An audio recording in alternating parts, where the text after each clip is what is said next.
Bethlehem Steel was a very powerful company after World War II. Having virtually no competition in the global market, Bethlehem Steel prospered during the 1950s.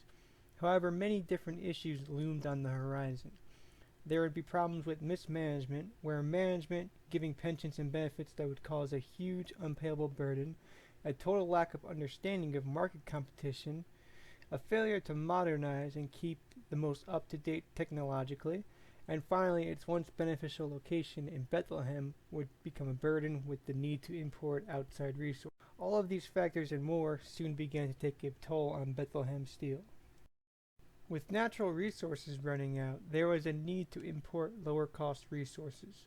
The once beneficial network of coal and iron to the north was no longer available. Unfortunately, Bethlehem, being located far away from Philadelphia, was not able to effectively import or export product and materials without a difficult cost burden that rendered them uncompetitive with the global market. The global market simply didn't have this additional legacy burden, as new manufacturers of steel would create their facilities where they were most profitable. One of the major factors that intensified all other issues facing Bethlehem Steel's global competitiveness was having to compete with foreign companies that were subsidized by their governments. Strikes, such as the one that occurred in 1959, allowed for the global market to begin to have a foothold in America.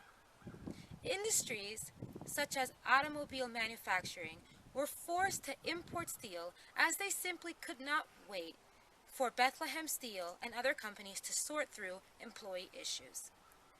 Foreign steel was produced in mass quantities that could not be sold for cost and was dumped into the U.S. market. It wasn't until the mid-1980s when President Ronald Reagan, under pressure from Bethlehem Steel and other American steel-producing companies, attempted to make imported steel only 18% of the U.S. market. This action, which was meant to quiet American steel-producing companies' constant complaints over an unfair steel market, did little to stop the imports.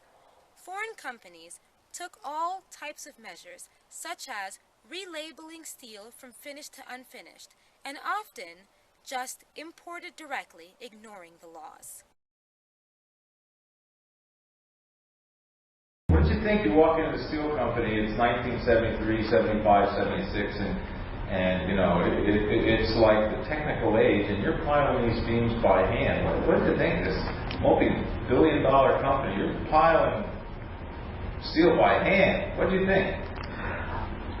I thought about piling steel by hand. Now here's the number 2 steel manufacturer in the country or in the world, and here we are doing things the old-fashioned ways. We're doing things. I think the 12 and 18 was 80 or 90 years old at that time, and we actually did it the same way they did it 8 or 9 years ago. And I used to say to these old timers that there must be a better way. There must be a different way we could do this. And I used to tell them 30 years ago they rode a trolley to work, and now they're driving a car. So let's look at things to maybe be done differently. But they used to remind me that they had the easiest way, the safest way, and the best way. Mismanagement of the company was another factor that deeply affected the competitiveness of Bethlehem Steel. Bethlehem Steel had a deeply union mechanical structure, which was inflexible to adaptation and change. They had 8 managers in their organizational structure, where other competing companies only had 3. Union control meant the inability to compromise on benefits in an unnecessary structure where extremely easy jobs could only be done by specific union people. Combined, this would eventually be an overwhelming unpayable burden that could not be effectively controlled.